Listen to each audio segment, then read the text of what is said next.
La parte, entonces, como les dije, vamos a empezar con desarrollo. Este es un ciclo general de las etapas del desarrollo en animales, en general. Comienzan entonces con un individuo adulto, en el interior del cuerpo del cual se producen los procesos de gametogénesis, que habíamos mencionado hoy, que podía ser gametogénesis difusa o localizada. Una vez que están formados los gametos, se liberan, en el caso de que sea una fecundación externa, o se transfieren al otro individuo mediante la cópula. En este caso, como es un asteroideo, bueno, lo más generalizado es que sea una liberación al agua de mar.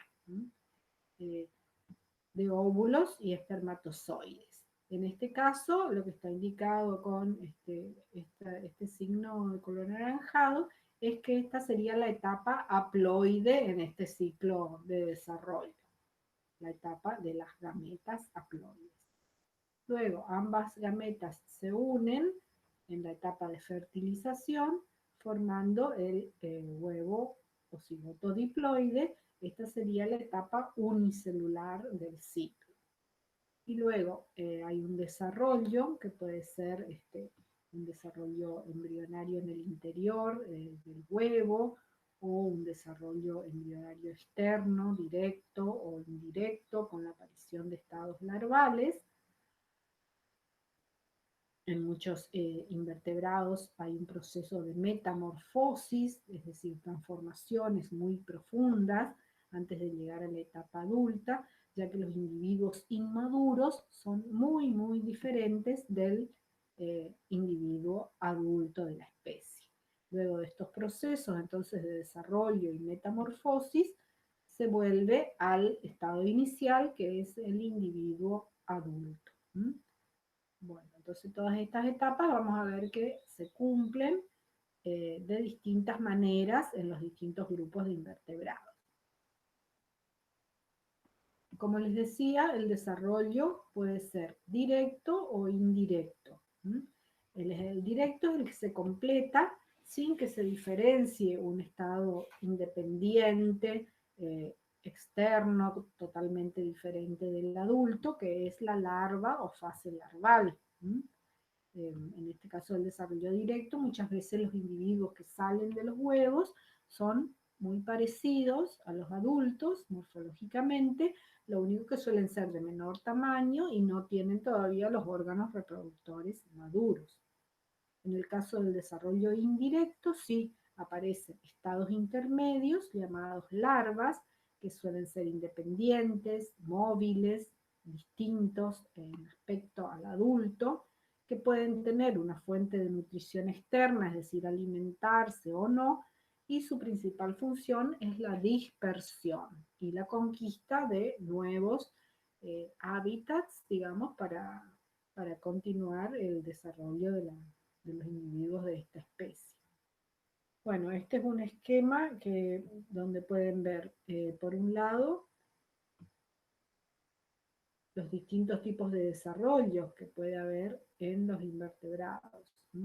Los huevos, en el caso de los acuáticos, pueden ser planctónicos, quedar flotando, digamos, en el agua, y de allí sufren un desarrollo a larvas. Estas larvas pueden ser planctotróficas o lesitotróficas. Planctotróficas son aquellas que se alimentan activamente de individuos del plancton, del fitoplancton, zooplancton, por lo tanto tienen una etapa larval más larga, pueden dispersarse a mayores distancias. En cambio, las lesitotróficas no se alimentan, tienen una vida más breve y al poco tiempo se asientan, por ejemplo, en el fondo marino y sufren ya metamorfosis para llegar a la forma adulta. En otros casos, los huevos son depositados, por ejemplo, en el fondo, el desarrollo embrionario se da en el interior de los huevos, puede haber una eclosión que lleve a larva, o puede ser un desarrollo directo, como les decía, sin larvas, y luego una maduración a la forma ya adulta y con un modo de vida similar al del adulto. Como ven, hay muchas variaciones. Dentro de los invertebrados hay ciclos de vida muy complejos. Estos son algunos de los ejemplos de invertebrados marinos que tienen desarrollo indirecto con formas larvales. Es para que vean ustedes la diversidad de tipos de desarrollo y de formas de larvas que pueden existir en los invertebrados. Ahora les voy a ir mostrando y les voy a ir describiendo algunas, las más generalizadas, las más comunes en algunos de los grupos, pero vean ustedes que hay una gran diversidad. Muchos filum tienen tipos especiales de larva, la mayoría tienen sus tipos especiales de larva que aparecen exclusivamente en esos grupos y no en otros.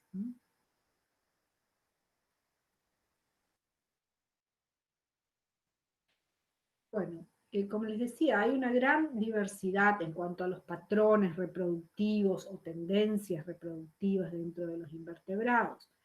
Entonces, me pareció buena la idea, tomar la idea de algunos autores que hacen como tendencias, como tres tendencias principales, o agrupan en tres secciones, digamos, a los invertebrados de acuerdo a sus patrones de reproducción, de acuerdo a la producción de gametas, a cómo se produce la fertilización, a cómo se produce la oviposición. Para no estar describiendo filum por filum, cómo pasa en cada uno, los agrupamos en estas tres secciones, digamos. El primer grupo sería uno que reúne invertebrados marinos de mayor tamaño corporal o aquellos coloniales, como pueden ser poríferos, corales, algunos poliquetos, quinodermos. En este caso, ¿cómo es la producción de gametas? Las gametas son liberadas al agua de mar. Y son muy numerosas, producen miles, cientos, miles de gametas cada individuo. ¿Por qué? Porque al liberarse en el agua de mar y ser una fecundación externa, eh, es baja la probabilidad de que puedan encontrar una gameta del sexo opuesto y producir los huevos. Muchas de esas gametas liberadas en el agua de mar, un elevado porcentaje, se pierde. No se logra la fecundación, entonces invierten muchos recursos, mucha energía en la producción de gametas muy numerosas.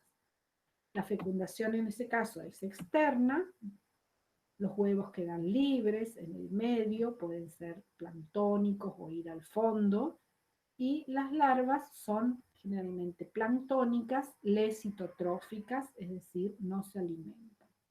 Dentro de los invertebrados, este es considerado un modelo reproductivo ancestral, o sea que habría aparecido temprano en la evolución de estos grupos e implica, como les decía, un alto costo energético en la producción de gametas. ¿Cómo tratan estos invertebrados de asegurar cuáles son las adaptaciones que tienen para aumentar la probabilidad de que se produzca esta fecundación y de que haya supervivencia de los embriones? Bueno, la fecundación se da en una etapa de sincronía y proximidad. Los individuos, por ejemplo, en los corales, están agrupados, hay individuos muy próximos unos a otros de la misma especie en los arrecifes de coral, y las gametas se liberan eh, prácticamente al mismo tiempo. Todos los individuos de un arrecife, de una misma especie, liberan tanto óvulos, como ven aquí a la izquierda, como el esperma, eh, prácticamente al mismo tiempo o con intervalo de unas pocas horas. Hay algunas filmaciones muy lindas, después si las quieren ver, que se ve la liberación, como se ve en esta foto, de miles de óvulos y de nubes de esperma, prácticamente sincrónicas, para asegurar la fecundación en el agua del mar. Una vez que se fecunda, se producen entonces huevos y se desarrollan los estados larvales. En el caso de los corales, las larvas se llaman larvas plánulas. Ahora vamos a ver más o menos cómo están formadas. Y esta nube rosada que ven ustedes acá, esta mancha rosada cerca de la costa del mar en este caso, son cientos o miles de estas larvas plánulas que se forman como resultado de la fecundación de los corales.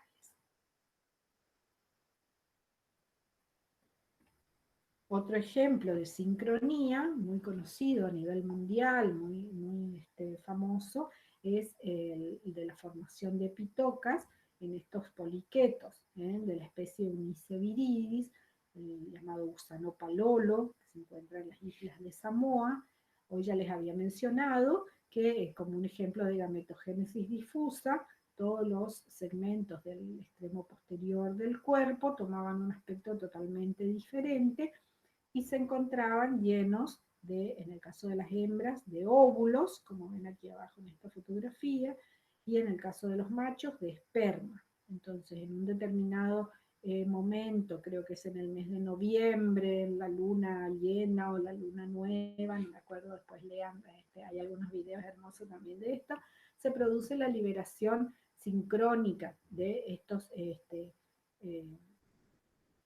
individuos reproductivos, forman verdaderos enjambres, como ven aquí en el agua de mar, se van retorciendo enérgicamente de modo de favorecer la ruptura de las paredes de estos segmentos y la liberación de esperma y de los óvulos. Eh, Son considerados muy apetecibles, muy ricos para comer. Los nativos de la zona ya saben más o menos la época del año, las noches en que se va a producir la formación, la liberación de las epitocas, y entonces fíjense, aquí están instalados con luces, con redes, pescan los gusanos y los sirven a los turistas. Hay tours especiales que van en esa época del año para comer el, el caviar, digamos, de los poliquetos, de estos gusanos palolo que son muy famosos.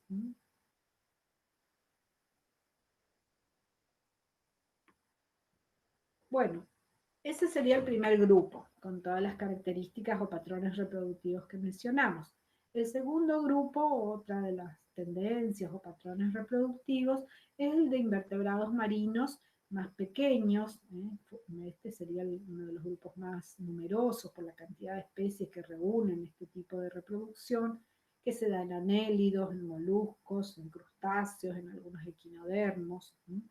En este caso, las gametas permanecen en el interior del cuerpo, de, se forman en el interior del cuerpo, maduran allí, en el caso de las hembras, sobre todo hay una producción de un menor número de gametas, la fecundación es interna, con cópula, encuentro entre los individuos de ambos sexos. Esto implica muchas veces comportamiento de cortejo, como decíamos hoy, de búsqueda de la pareja.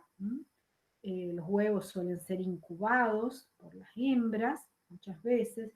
Todo esto asegura entonces un mayor éxito, digamos, una mayor proporción de gametas y de huevos que tienen éxito y llegan a individuos adultos. Eso les permite producir un menor número de gametas porque mediante todos estos rasgos reproductivos aseguran un mayor porcentaje de éxito de estas gametas.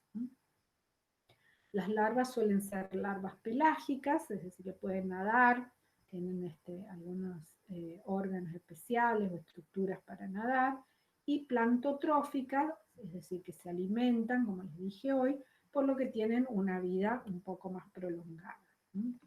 La incubación de huevos se da en distintos grupos de invertebrados, por ejemplo, algunos poliquetos, como los de la familia Maldanidae y Psyllidae, forman grupos de huevos que las hembras cuidan, protegen, limpian, mantienen aireados para que se desarrollen. En calamares, al hablar de moluscos, ya no sé si recuerdan, mencionamos que que había cópula entre machos y hembras, con participación del ectocótilo para la transferencia de espermatóforos, y luego producen paquetes de huevos, que son estos blancos que ven aquí, que fijan adheridos al fondo. En general, los calamares se desplazan en grupos y hay una fecundación sincrónica entre todos los individuos de un solo grupo, y luego de la fecundación depositan los huevos y sobre todo los machos mueren inmediatamente después de la etapa reproductiva.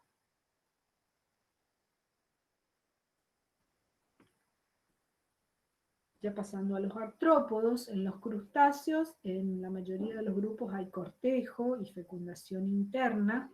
Un ejemplo muy llamativo es el de los cangrejos violinistas del género Uca, donde los machos tienen una de las quelas mucho más desarrollada que la otra, que la utilizan para enfrentarse a otros machos, compitiendo por una hembra, y también para desplegar digamos, su poderío frente a la hembra y tratar de atraerla hacia las cuevas que excavan en el fondo arenoso para la cópula y reproducción. En el caso de los cirripedios son hermafroditas, pero como los individuos adultos no pueden moverse, lo que desarrollan es un largo pene que es capaz de extenderse mediante músculos y fecundar a los individuos cercanos. Aquí ven ustedes la disposición entonces de una pareja de cangrejos en el momento de la cópula. También en equinodermos, en algunos asteroideos, por ejemplo, hay incubación de huevos.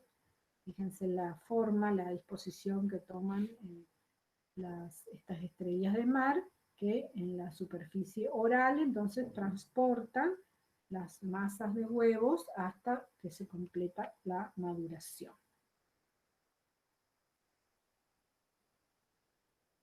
Bueno, dijimos que más o menos el 70% de los invertebrados tenían estas características reproductivas y que tenían larvas pelágicas plantotróficas. ¿Cuál es la ventaja evolutiva de tener este tipo de larvas?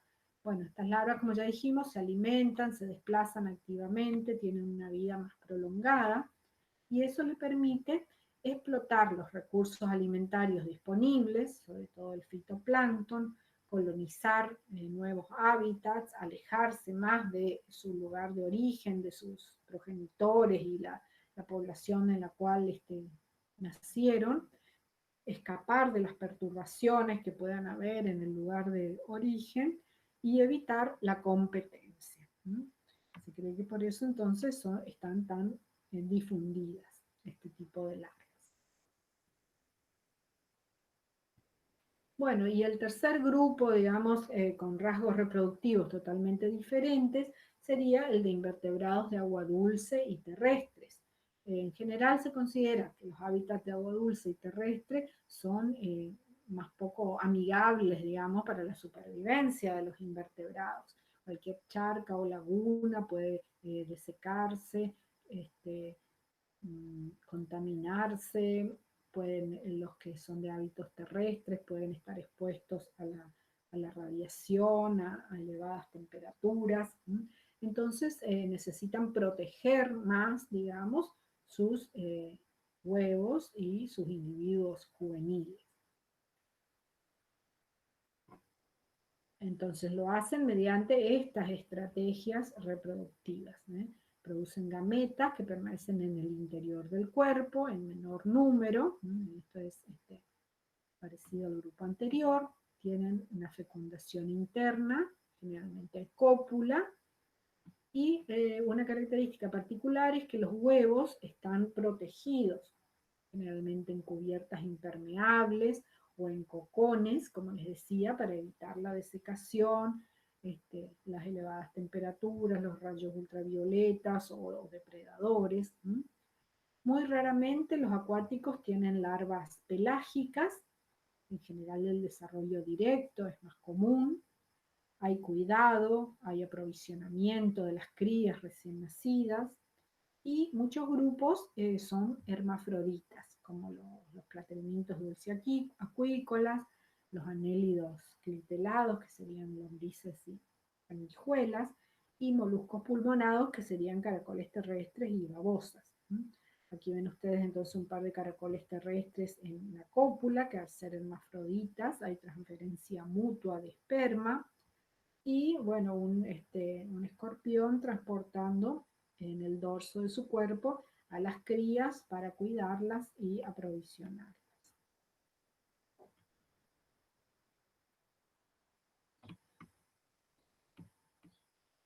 Bueno, otro concepto importante que tenemos que ver dentro de la reproducción de animales es el número de episodios reproductivos y la duración de la vida adulta que tienen estos invertebrados.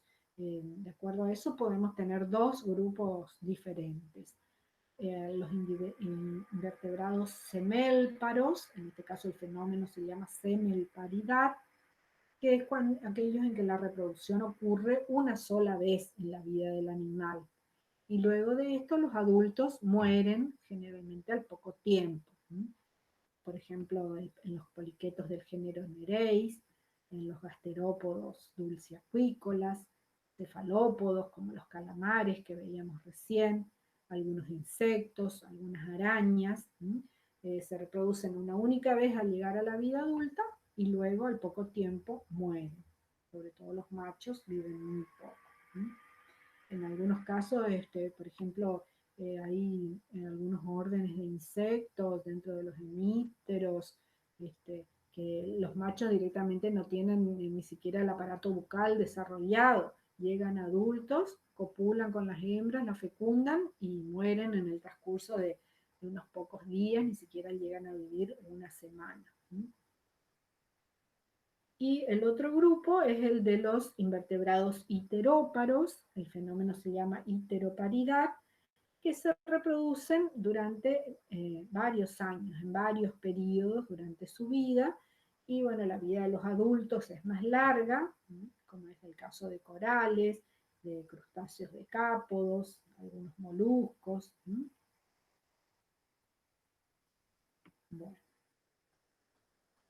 Les había mencionado ya que hay muchos tipos de larva en los distintos grupos de invertebrados. ¿Se acuerdan del esquema que vimos al principio? Y bueno, vamos a ir viendo algunos, mencionándoles algunos, pero ya sin describir en mucho detalle.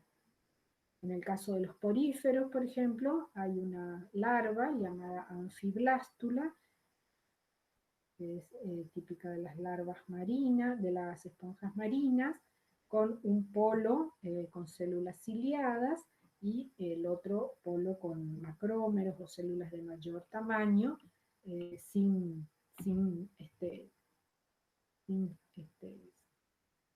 sin estas cilias. Aquí pertenecen sobre todo a la clase calcárea, que son las esponjas marinas, como les decía, con dos polos, huecas, y a las células se le da el nombre de micrómeros y macrómeros. Estos micrómeros van a dar origen después a los cuanocitos. Sufren un proceso llamado inversión en la parenquímula, que es la mayoría de la mayoría de las esponjas de agua dulce, es otro tipo de larva, en este caso es maciza, con células flageladas externas y arqueocitos en su interior. Estas larvas se fijan al fondo y a partir de allí entonces desarrollan las esponjas adultas. En los nidarios tenemos tanto desarrollo directo en algunas especies como la hidra de agua dulce, como desarrollo indirecto con la larva plánula, que se encuentra en la mayoría de las especies. Es una larva planctónica, ciliada, ovoide, con un celenterón rudimentario. Aquí ven fotografías entonces al microscopio óptico y al microscopio electrónico de la plánula del género Aurelia. El ciclo biológico de Aurelia va alternando etapas de reproducción asexual con etapas de reproducción sexual donde aparece la larva plánula. Esta larva plánula se fija al fondo y desarrolla un primer pólipo llamado esifistoma. Este primer pólipo sufre un proceso de división, alargamiento del cuerpo y división llamado estrobilación.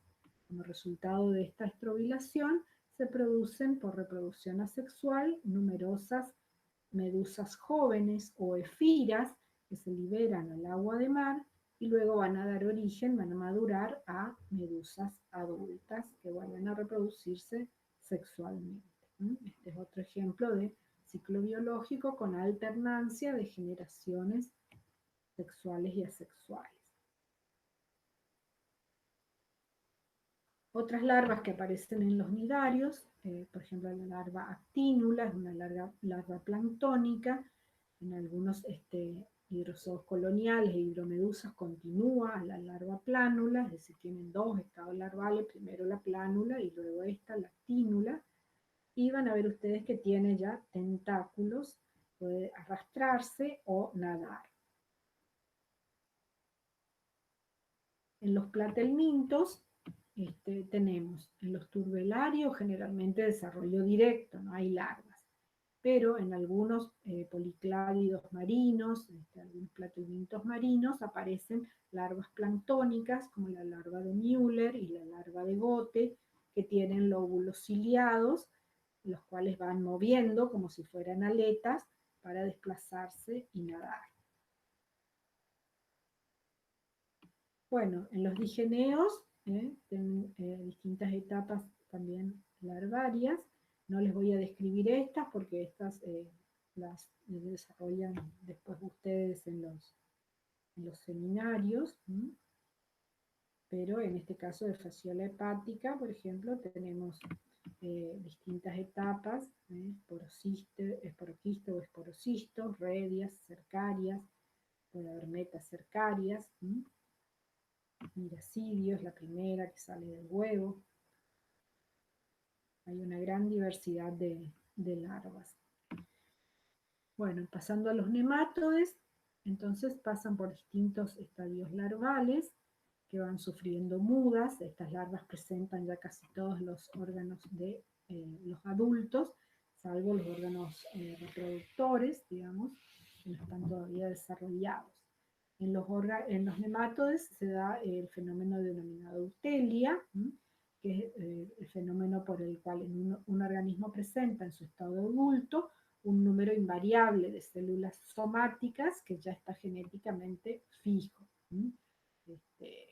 Esto se da en cada especie, digamos, cada especie tiene un número ya fijo de células somáticas en el adulto.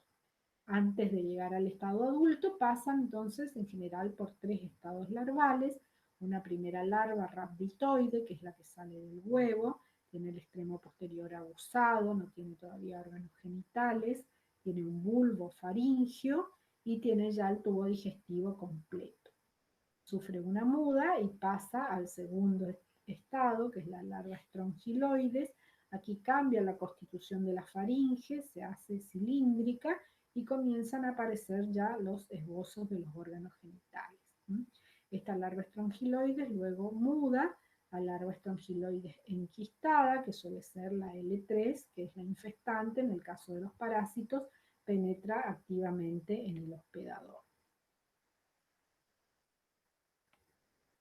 Bueno, en anélidos, en los poliquetos aparece la larva trocófora, una larva planctónica de forma corporal oval, presenta simetría bilateral y tiene bandas ciliadas, una prototroca o doble cinturón de cilios ecuatorial, una metatroca por detrás de la boca, tiene ya un tubo digestivo completo, una placa sensorial anterior con un mechón de cilios, y luego puede haber un mechón de cilios posterior o telotroca, puede tener ya manchas fotorreceptoras o celos, puede tener protonefridios.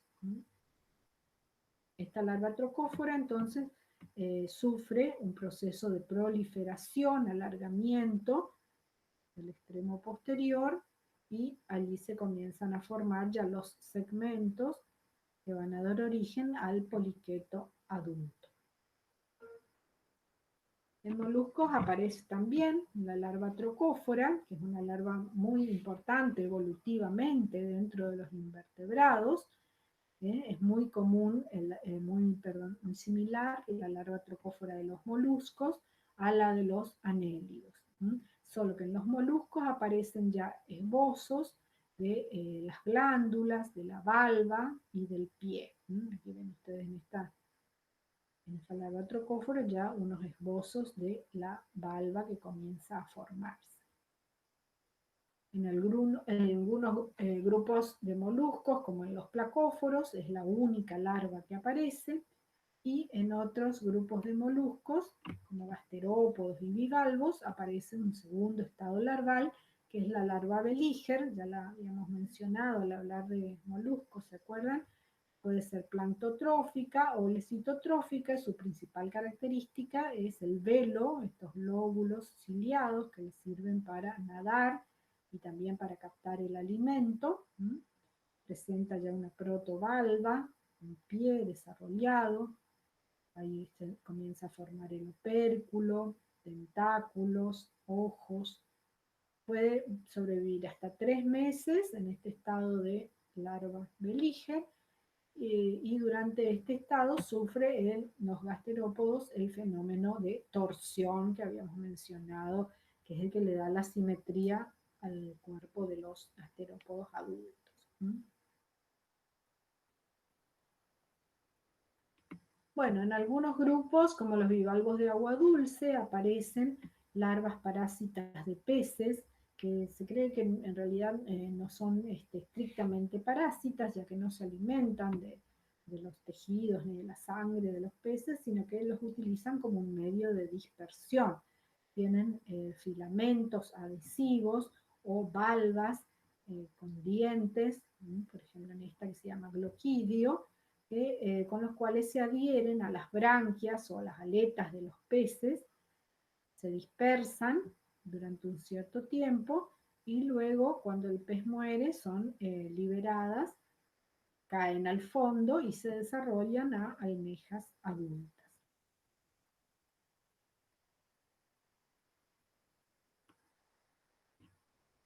Bueno, en los equinodermos tenemos una primera larva común, que es la larva dipleurula. Algunos autores dicen que es hipotética porque no está presente en algunos grupos o tiene una duración muy corta en su desarrollo embrionario.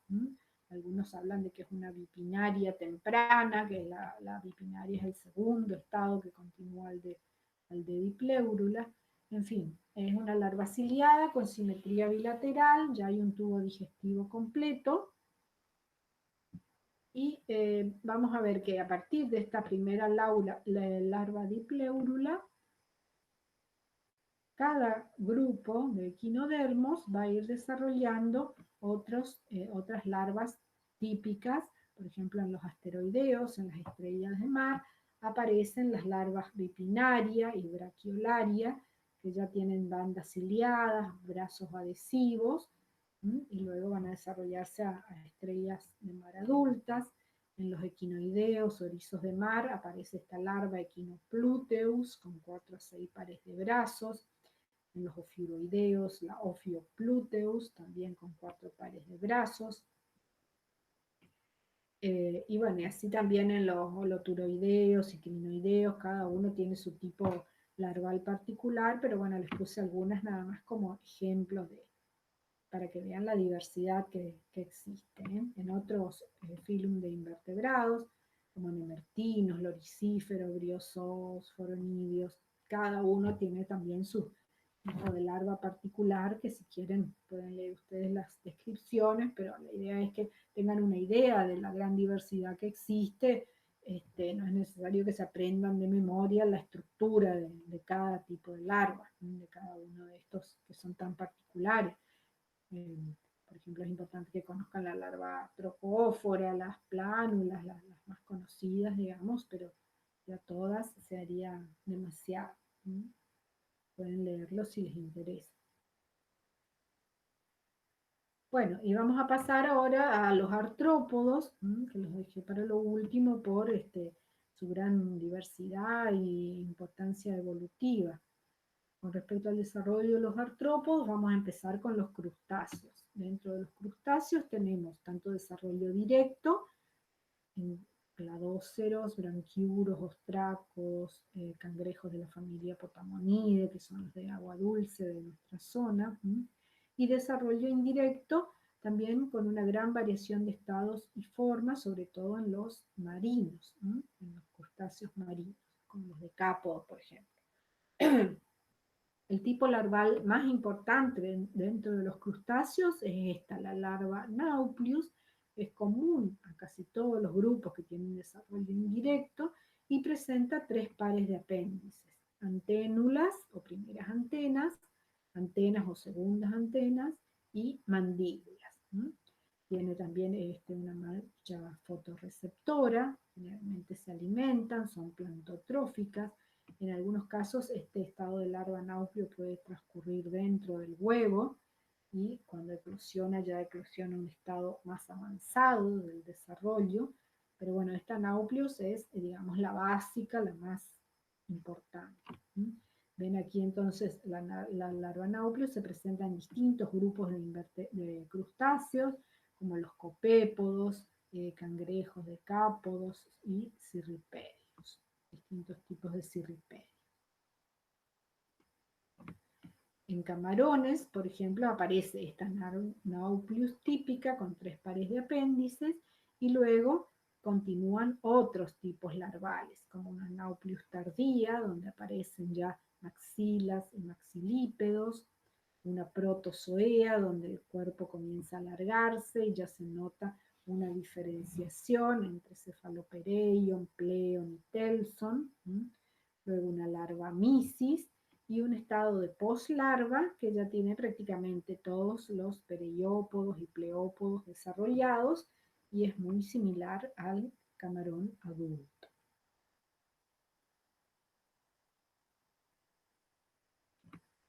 Otros decápodos marinos incuban los huevos entre los pleópodos y presentan estos tipos larvales. La larva zoea, que se caracteriza por la presencia de una larga espina en el rostro, a veces espinas laterales también.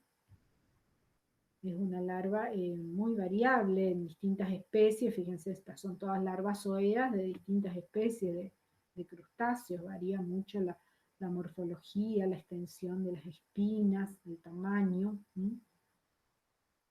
Tienen pleópodos reducidos, tienen ya los pereiópodos desarrollados, pero no los pleópodos. Y a ella continúa una larva megalopa. Ella tiene el aspecto de un cangrejo, de un pequeño cangrejito, pero todavía tiene el abdomen bastante largo, que puede estar extendido o flexionado, y ya tiene todos los apéndices que va a tener el adulto, el cangrejo adulto.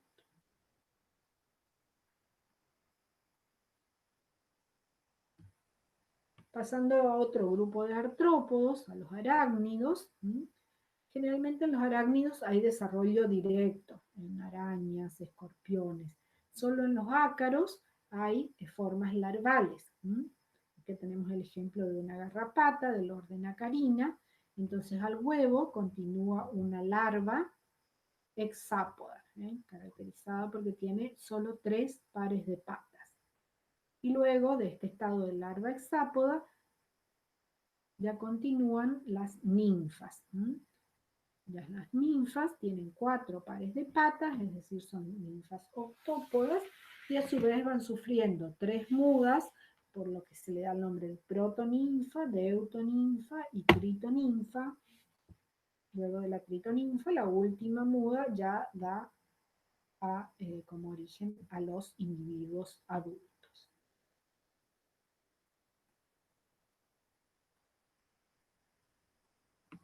Bueno, y en los insectos es como siempre donde tenemos la mayor diversidad. Existen algunos órdenes que son ametábolos, se dice que tienen desarrollo directo, como los proturos y los pececitos de plata o tisanuros, en que los estadios juveniles son prácticamente idénticos al adulto, solamente aumentan su tamaño corporal con cada muda y maduran los órganos reproductores, pero no hay prácticamente transformaciones ni diferenciaciones, por eso se los llama ametábolos. Lo más común es el desarrollo indirecto de los insectos. Sufren el proceso de metamorfosis o metabolía, que comprende distintos cambios hasta alcanzar la madurez. Esta metamorfosis puede subdividirse o clasificarse en gradual o incompleta, llamada también hemimetabolía, y metamorfosis completa u holometabolía. Vamos a ir viendo las características de cada uno de estos dos tipos de metamorfosis y algunos ejemplos. En la hemimetabolía, los individuos jóvenes son semejantes al adulto, pero difieren en el tamaño,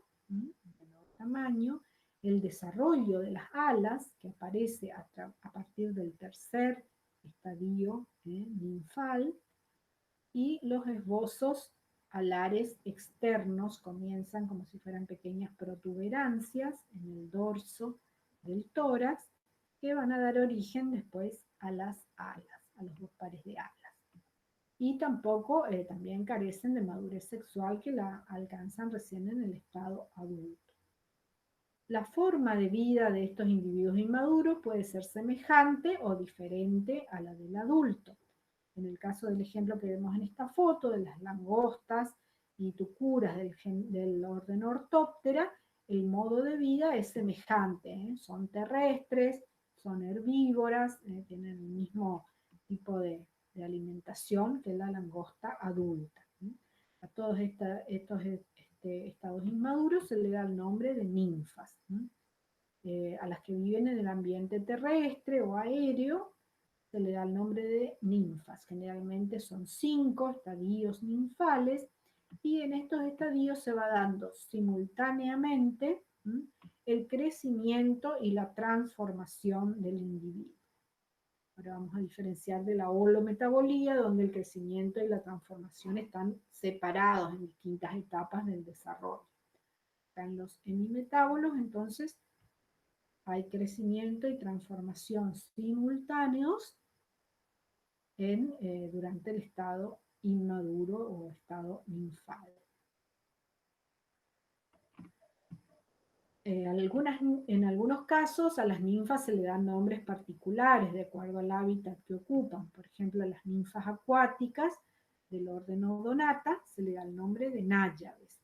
En este caso, las ninfas acuáticas tienen un hábitat y un régimen alimentario totalmente distinto al de los odonatos, aguaciles o caballitos del diablo adultos. Y en otros casos, las ninfas subterráneas reciben el nombre de gáyades, que es el caso de los cicádidos, de las chicharras, en que los estadios inmaduros son subterráneos, se alimentan de raíces, mediante su aparato vocal subtopicador, y luego cuando van a mudar a adultos, salen a la superficie, se fijan en la corteza de árboles o a hojas, y sufren la muda o ecdisis, que le permite adquirir el estado adulto con alas bien desarrolladas, y pasan, bueno, al hábitat terrestre o aéreo típico de las chicharras adultas. El otro tipo de metamorfosis que implica cambios más notables es la holometabolía. En este caso, los insectos pasan por los estados de huevo, larva, pupa y adulto. Es el ejemplo típico de las mariposas del orden Lepidoptera, por ejemplo. Tenemos aquí el ciclo completo de la mariposa monarca. El estado larval en los insectos es un estado de crecimiento. Principalmente se alimentan, se desplazan buscando activamente su alimento, aumentan mucho de tamaño, poseen en general antenas ya, ocelos, ojos, bueno, ojos compuestos realmente no, ocelos, antenas, pueden tener aparato bucal masticador o esqueleto cefalofaríngeo en el caso de las larvas de dípteros, el, el tegumento, el exoesqueleto puede tener ornamentaciones, colores y diseños que varían mucho del adulto. Muchas veces por la larva es imposible reconocer a qué insecto adulto pertenece, a menos que hagamos el seguimiento del ciclo, porque son muy diferentes. También el régimen alimentario puede ser diferente. Y cuando está finalizando el estado de larva, dejan de alimentarse, permanecen inactivas y es como que van disminuyendo su actividad para pasar al estado siguiente, que es el estado de pupa. De acuerdo a las características de las larvas, hay toda una gran clasificación. Vamos a ver algunas de las categorías más importantes, nada más. De acuerdo a la presencia o no de patas, pueden ser ápodas, si no tienen patas desarrolladas, externamente no se observa ningún tipo de patas. Dentro de las ápodas, a su vez, se dividen en acéfalas, aquellas que no tienen una cápsula cefálica bien notable, diferenciada en el estado larval, como son los dípteros, en este caso una larva de mosca, y también los himenópteros, como abejas y hormigas, o aquellas larvas llamadas eucéfalas, como los coleópteros de la familia Curculionidae, que agrupa los gorgojos o picudos, donde hay una cápsula cefálica bien quitinizada, se la reconoce, se la diferencia del resto del cuerpo, y con un aparato bucal masticador notable, bien fuerte, con mandíbulas bien desarrolladas. Ninguno de estos dos tipos tiene todavía patas desarrolladas. El segundo tipo es de las larvas oligópodas, que se dan en la mayoría de las familias de coleópteros, donde se diferencian bien 3 pares de patas que corresponden a las patas torácicas que se van a conservar en el adulto.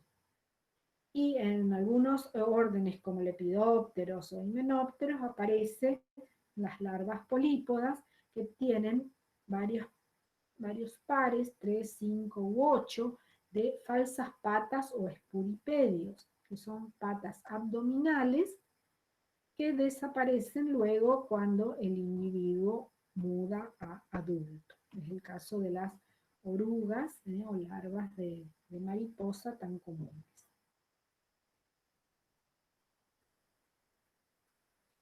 Bueno, les decía que una vez que terminan, generalmente son 3 o 5 estadios larvales que van aumentando su tamaño a medida que el insecto muda, cuando llegan al final de la etapa larval, dejan de alimentarse, permanecen inactivas y se transforman en el estado siguiente, que es el estado de pupa.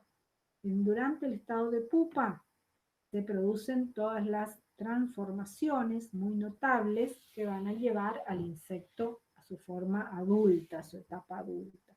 El estado de pupa generalmente permanece inactiva, no se desplaza, no se alimenta. Antes de empupar buscan lugares protegidos, se entierran o tejen capullos, las larvas, y permanecen allí durante el estado de pupa, que puede durar 1 o 2 semanas generalmente, hasta varios meses. Muchos insectos transcurren, por ejemplo, todo el invierno en estado de pupa, y cuando se inicia la primavera con el cambio de temperatura, allí recién emergen los adultos. Eso es muy variable la duración. Durante el estado de pupa, entonces sufren 2 procesos importantes: los procesos de histólisis o degradación de los órganos larvales que ya no van a estar presentes en el adulto, y los procesos de histogénesis, que son los de formación de los órganos que van a estar en el adulto, como alas, por ejemplo, a partir de grupos especiales de células llamadas discos imaginales, que van a sufrir procesos de mitosis, de división, para originar el aparato bucal del adulto, las alas, las patas, todos los órganos que necesita el insecto adulto. Bueno, como les decía, entonces, las características del estado de pupa, ya las mencionamos, y la clasificación de las pupas se hace en base a la presencia, la posibilidad de diferenciar o no externamente las patas y las alas. Algunos autores hablan de grado de libertad de las patas y alas, porque en algunos casos están como libres, sueltas, se las pueden separar del cuerpo, y en otros casos están fusionadas al cuerpo.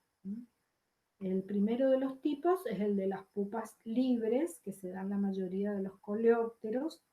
Bueno, esta foto no tiene mucha nitidez, pero se diferencian bien las patitas y las alas en formación. Si nosotros tomamos una aguja histológica, podemos levantar, separar estas patas, los extremos de estas patas del cuerpo, y vemos que no están soldados, por su base, por supuesto, al cuerpo. Por eso se las llama pupas libres. En otros casos, se pueden diferenciar externamente las alas, las patas, el aparato bucal en formación, pero están como soldadas al cuerpo. A estas se las llama pupas protegidas o crisálidas, que es el caso de los lepidópteros. Y un tercer tipo es el de los puparios de díptera, donde externamente no se diferencia nada, ni las regiones del cuerpo, ni los apéndices, solamente se conserva la exuvia, el exoesqueleto del último estadio larval, que tapa totalmente, impide ver los órganos y los apéndices que tiene el insecto. Se lo llama también pupa,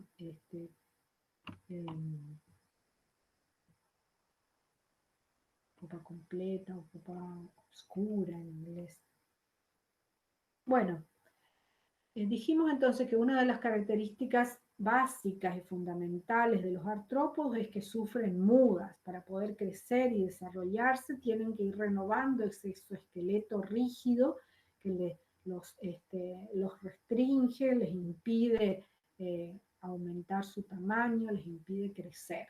Y para ello sufren el proceso de muda o ecdisis, que les permite ir renovando totalmente ese exoesqueleto.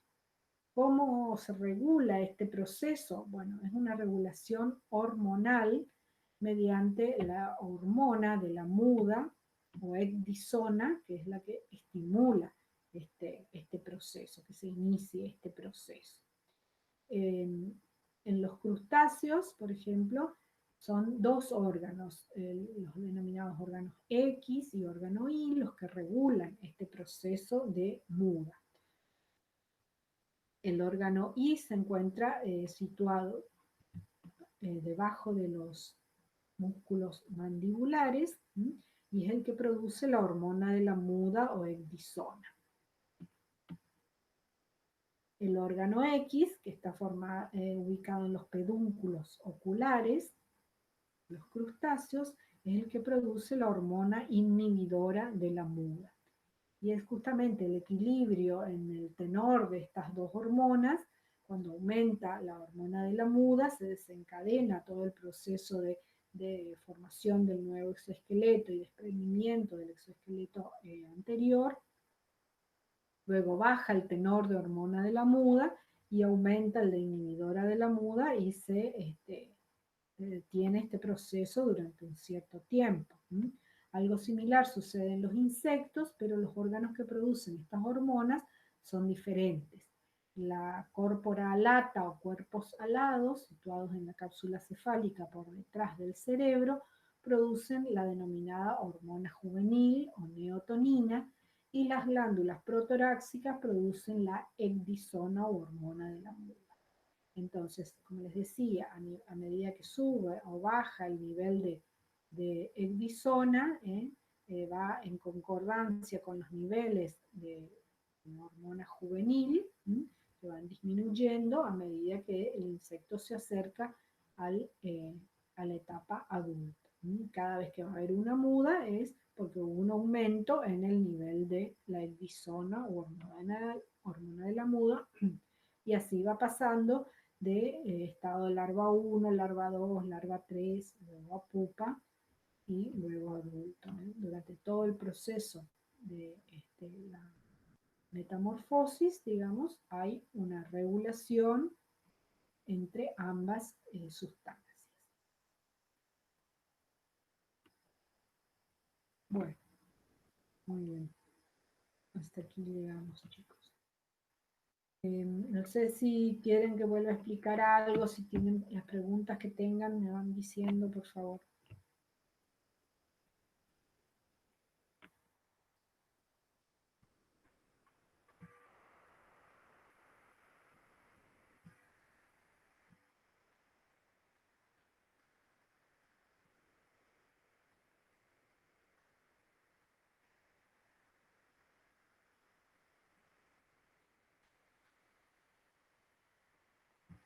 ¿Alguna consulta?